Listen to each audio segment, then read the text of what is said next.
दोस्तों, दिनाक्षी short hand में आपका स्वागत है। अगर आप चैनल पर नए हैं तो चैनल को सब्सक्राइब करें और बेल आइकन जरूर दबाएं। इस डिक्टेशन की एडवांस आउटलाइंस और वाक्यांश आप हमारे पेड बैच से प्राप्त कर सकते हैं। हमारे पेड बैच में आपको प्रतिदिन सभी डिक्टेशंस की एडवांस आउटलाइंस और वाक्यांश दिए जाते हैं। इसके अलावा कुछ ऐसी डिक्टेशंस जो केवल पेड मेंबर्स को ही प्राप्त होती हैं। हमारे पेड बैच के बारे में संपूर्ण जानकारी प्राप्त करने के लिए और हमारे बैच को ज्वाइन करने के लिए आप डिस्क्रिप्शन बॉक्स में दिए गए मोबाइल नंबर पर व्हाट्सएप कर सकते हैं। इस डिक्टेशन की डेमो आउटलाइंस आप हमारे टेलीग्राम ग्रुप से प्राप्त कर सकते हैं। तो चलिए डिक्टेशन को स्टार्ट करते हैं। डिक्टेशन 5 सेकंड बाद स्टार्ट होगी। Ready, start. भारत में चल रहे अवैध कॉल सेंटरों की जांच में सीबीआई को सहयोग देने के लिए अमेरिकी जांच एजेंसी एफबीआई का आगे आना यही बताता है कि समस्या कितनी गंभीर हो चुकी है। ये अवैध कॉल सेंटर अंतर्राष्ट्रीय स्तर पर ठगी करते हैं।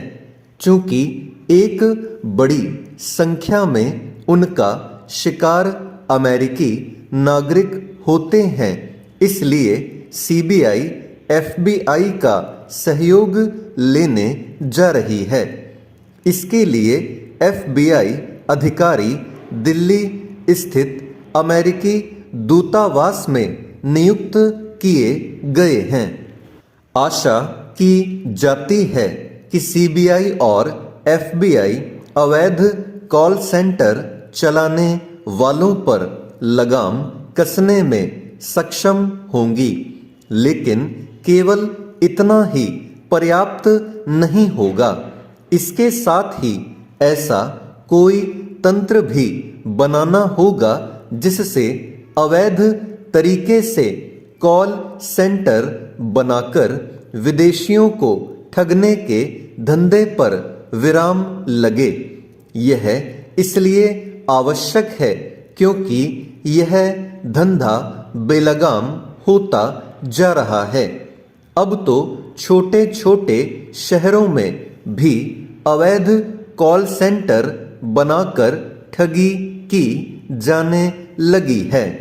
अपने देश में जिस तरह रह रहकर अवैध तरीके से चलने वाले कॉल सेंटरों का भंडाफोड़ होता रहता है, उससे साइबर अपराध पर लगाम लगाने वाली एजेंसियों की कार्य क्षमता पर तो सवाल उठते ही हैं। देश की छवि भी खराब होती है, क्योंकि इन कॉल सेंटरों का शिकार बनने वाले विदेशी नागरिक होते हैं।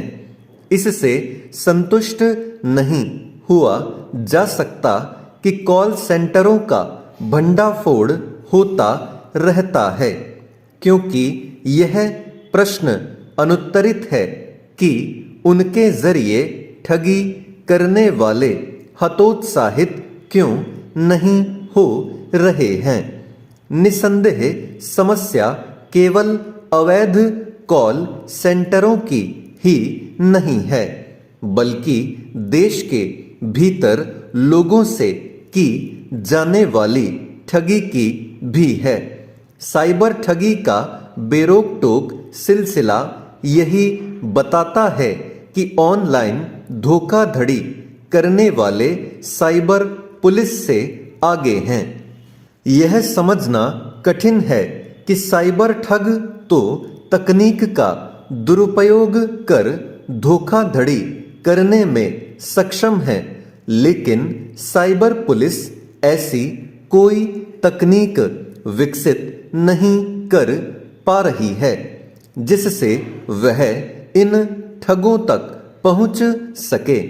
साइबर ठगी के अधिकतर मामलों में यही देखने में आता है कि पुलिस या तो हाथ खड़े कर देती है या फिर ठगी करने वालों तक पहुंचने में नाकाम रहती है। शायद यही कारण है कि अब संगठित तरीके से साइबर ठगी होने लगी है। अभी तक ऑनलाइन ठगी करने वाले गिरोहों के लिए झारखंड का जामताड़ा ही कुख्यात था, लेकिन पिछले कुछ समय में देश में न जाने कितने इलाके जामताड़ा के रूप में उभरते दिख रहे हैं। पुलिस अथवा साइबर धोखाधड़ी के खिलाफ कार्रवाई करने वाली अन्य एजेंसियां ऑनलाइन ठगी में लिप्त तत्वों के खिलाफ समय रहते ठोस कार्रवाई करने में जिस तरह विफल रहती है वह अच्छी बात नहीं। साइबर ठगों को यह संदेश जाना ही चाहिए कि वे बच नहीं पाएंगे। अच्छा होगा कि यह समझा जाए कि साइबर ठगी के खिलाफ जो भी तंत्र हैं उसे और अधिक सक्षम बनाने की जरूरत है। चेंज पंजाब में विभिन्न योजनाओं के लिए जारी केंद्रीय अनुदान का उपयोग न हो पाना चिंताजनक है। इसका सीधा प्रभाव प्रदेश के विकास कार्यों और सरकारी योजनाओं पर पड़ता है। कदाचित यही कारण है कि गत दिवस मुख्यमंत्री भगवंत मान ने सभी विभागों के प्रमुख सचिवों को केंद्रीय योजनाओं का पैसा खर्च न करने के लिए जमकर फटकार लगाई। मुख्यमंत्री का यह कहना उचित ही है कि एक तरफ सरकारी खजाने की स्थिति ठीक नहीं है और विकास कार्यों के लिए कर्ज लेना पड़ रहा है, वहीं विभिन्न विभागों के खाते में केंद्रीय योजनाओं के लिए जारी 3,550 करोड़ रुपए पड़े हुए हैं, जिन्हें खर्च ही नहीं किया गया। यह सर्वविदित है कि यदि एक निर्धारित समयावधि तक इस राशि का उपयोग नहीं किया जाता तो यह केंद्र के पास वापस चली जाती है।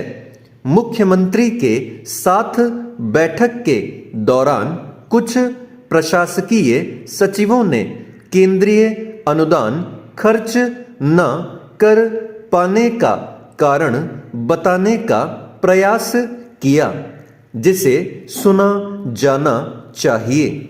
मुख्यमंत्री की चिंता निसंदेह उचित है, परंतु इसका निवारण तभी संभव है जब केंद्रीय अनुदान राशि खर्च न हो पाने के असल कारणों की पड़ताल की जाए। किसी योजना को मूर्त रूप देने के लिए केंद्रीय अनुदान के साथ ही राज्य सरकार को अपना हिस्सा भी देना होता है। अक्सर ऐसा होता है कि राज्य सरकार अपना हिस्सा देने में असमर्थ रहती है, जिसके कारण केंद्रीय अनुदान का उपयोग भी नहीं हो पाता।